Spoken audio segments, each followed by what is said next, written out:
Fala pessoal, meu nome é Thiago Pinto e eu ajudo arquitetos e engenheiros a lucrarem R$30 mil mensais ou mais com obras pré-moldadas de estruturas metálicas. Bom, hoje meu intuito aqui é mostrar para vocês um pouco do nosso método construtivo metálico, o método que a gente aborda nos nossos conteúdos. Bom, como a gente pode ver aqui, nós temos uma cobertura aqui com dimensões aproximadas de 600 metros quadrados, 20 por 30, então a gente tem um vão de tesoura aqui de 20 metros, temos pilares a cada 5 metros, essa obra é construída há algum tempo já, mais ou menos um ano pela nossa construtora, né? O que a gente tem aqui? A gente tem uma cobertura, né, as telhas no formato trapezoidal, telhas galvalume em material metálico, né?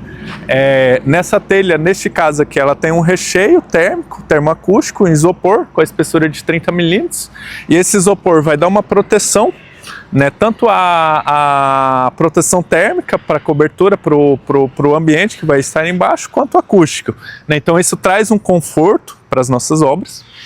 Nós temos também os materiais de acabamento, né? Temos as cumieiras, temos aqui os fechamentos de eitão, também feitos em telha, geralmente todos em material galvalume, por conta de durabilidade, por conta de resistências às intempéries, né? Essas telhas, elas são apoiadas, essas barras que cortam o barracão nesse sentido, né, são chamadas as terças. Elas têm uma função estrutural, são parte da estrutura que recebem as telhas de cobertura e os seus carregamentos. O que a gente tem de carregamento na telha? A gente tem peso próprio, né, da própria telha instalada. A gente pode ter peso próprio de, se for o caso, painéis solares, ar-condicionado, algumas instalações, se eu tiver algum tipo de escadaria, enfim, todo o peso próprio ali anexo. A gente tem sobrecarga de utilização definida por norma e os ventos, né, que atingem, vento e chuva que atinge essa cobertura nas seus determinados combinações e carregamentos, certo? Aí essas cargas, elas devem então fazer um castelinho de carga para chegar até as fundações, né? Então, das telhas, joga os carregamentos para as terças, né? Cada tipo de telha, cada tipo de instalação vai ter catalogado um espaçamento de terça. No caso aqui, a gente tem em torno de 1,15 m, 1,20 m de espaçamento entre as terças. Essas terças têm esse formato com a inércia, né? Vocês vão ver no catálogo a boca de inércia dela, a inércia nesse sentido, para as cargas verticais, né? Principalmente carga de vento e gravidade. E essas terças jogam os carregamentos para as tesouras. Aqui a gente tem as tesouras tipo treliçado, nesse caso só com diagonais, a gente consegue uma economia de material e uma estrutura, né, com uma certa racionalidade, e a gente joga essas tesouras, dimensiona nos softwares, em aulas adequadas a gente vai tratar sobre isso, mas a tesoura basicamente ela tem a função de jogar todo esse meu carregamento e a resistência que eu preciso, a proteção que eu preciso para os meus pilares. Aqui em cima também a gente tem os travamentos de contraventamento, que vai resistir, ajudar o pórtico a ter rigidez no sentido do vento, contra o vento, né? E algumas barras que vão diminuir o comprimento de flambagem das terças, certo? Os pilares, neste caso aqui, também são metálicos, né, no formato treliçado, semelhante ali às tesouras, e eles vão resistir aos carregamentos e às solicitações, tanto de vento, quanto neste caso aqui foi calculado para uma eventual ponte rolante que possa ser instalado nesse barracão depois, né? E eu tenho depois essas cargas sendo absorvidas pelas fundações, e as fundações aqui do tipo broca, uma para cada pilar, certo? Esse barracão então, né, é um barracão simples, é um barracão fácil de ser executado. Você vai ter um ticket ali com o seu cliente, dependendo da região, em torno de 200 a 300 mil reais, né?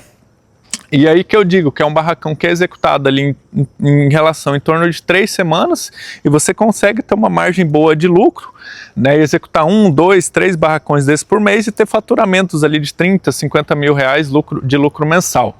Certo? Esse é um tipo de obra que a gente aborda nos nossos conteúdos, que a gente aborda aqui nas nossas aulas, né? Naturalmente, aqui tem uma arquitetura mais simples, né? Um layout mais simples, pode ser para uma fábrica, pode ser para uma locação, mas de acordo com as necessidades do seu cliente, você vai ter o que ele vai ser utilizado. Por exemplo, se ele quer fazer uma oficina, se ele quer fazer uma fábrica, como que vai ser o fechamento, se ele precisa de portões, né? Eu trouxe esse exemplo aqui, um exemplo bem simples. Por exemplo, só para vocês terem uma base da fabricação.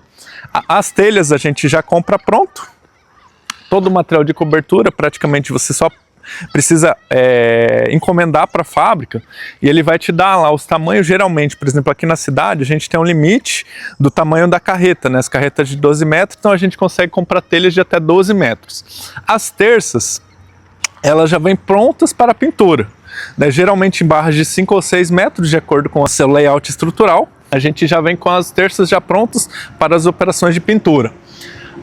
A tesoura a gente dimensiona e monta um primeiro gabarito. Como vocês podem observar, geralmente o lado esquerdo e o lado direito são iguais.